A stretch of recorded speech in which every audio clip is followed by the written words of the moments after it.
মনুস কিচেনে সবাইকে স্বাগত জানাই। আর ভিডিও শুরুতেই জানাই নমস্কার বন্ধুরা, তোমরা কেমন আছো? আশা করি সবাই ভালো আছো, আমিও খুব ভালো আছি। আর দেখো, গরমের দিনে আমাদের বেশি তেল জাতীয় খাবার খাওয়া ভালো নয়। তার জন্য আমি হালকা ফুলকা বেগুন, আলু আর মাছ দিয়ে একটা ঝোল বানিয়ে তোমাদের দেখাবো। এইটা শরীরের পক্ষে খাওয়া খুবই ভালো।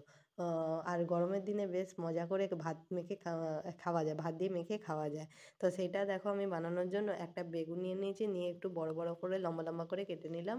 ও আলুও নিয়ে নিয়েছি, দুটো আলু নিয়ে আমি ভালো করে ছুলে নিয়ে কেটে নিয়েছি। আর অন্যদিকে কড়াইয়ের মধ্যে আমি সর্ষের তেল দিয়ে দিলাম, আর মাছগুলোতে আগে থাকতে আমি নুন হলুদ মাখিয়ে রেখেছিলাম। সেইগুলো ওই তেলটা গরম হয়ে গেলে মাছগুলো ভালোভাবে আমি ভেজে নেব। একের পর এক মাছগুলো দিয়ে আমি উল্টে পাল্টে লাল লাল করে ভেজে নেব।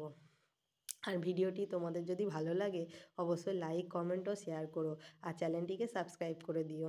আর মাছ দেখো আমার ভাজা হয়ে গিয়েছে। তারপরে আমি কড়াইয়ের মধ্যে আলু ও বেগুনকে ভালোভাবে ভেজে নেবো। যেহেতু আমার আলু বেগুন বড় বড় করে কাটা আছে, তাই আমি একসাথে দিয়ে দিলাম।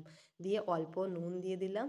দিয়ে আমি ভালো করে কিছুক্ষণ একটু সময় ধরে অল্প আঁচে এটাকে ভেজে নেব। একটু লাল লাল করে ভাজা হয়ে গেলে আলু বেগুনটাকে আমি তুলে রেখে দেবো। তারপরে ওই একই কড়াইয়ের মধ্যে একটু তেল দিয়ে আমি পাঁচফোড়ন দিয়ে দেবো। পাঁচফোড়ন, পেঁয়াজ কুচি আর কাঁচা লঙ্কা।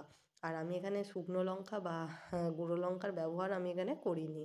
তারপর দিয়ে দেবো আদা কোড়া, আর দিয়ে দিচ্ছি হলুদ গুঁড়ো, হলুদ গুঁড়ো, নুন, আর দিয়ে দেবো জিরে গুঁড়ো। তোমরা চাইলে এখানে জিরে বাটাও ব্যবহার করতে পারো। তারপরে ভেজে রাখা আলু ও বেগুন দিয়ে ভালো করে না আরও কিছুক্ষণ কষিয়ে নেব। নিয়ে আমার বেশি কষানোর দরকার নেই, কারণ আমি ভালোভাবে অনেকক্ষণ সময় দিয়ে আমি আলু বেগুন ভালোভাবে ভেজেছিলাম, তাই আমার সিদ্ধ হয়ে গিয়েছে। তারপর পরিমাণ মতন জল দিয়ে দেবো, দিয়ে কিছুক্ষণ আমি রান্না হতে দেবো। আরও 10 মিনিট রান্না করে নিলেই আমার এই সুস্বাদু ঝোলটি রেডি, আমাদের গরম ভাতের সাথে জমে যাবে। তোমরা চাইলে বন্ধুরা একবার হলেও বানিয়ে খেয়ে দেখো, অবশ্যই আশা করি ভালো লাগবে।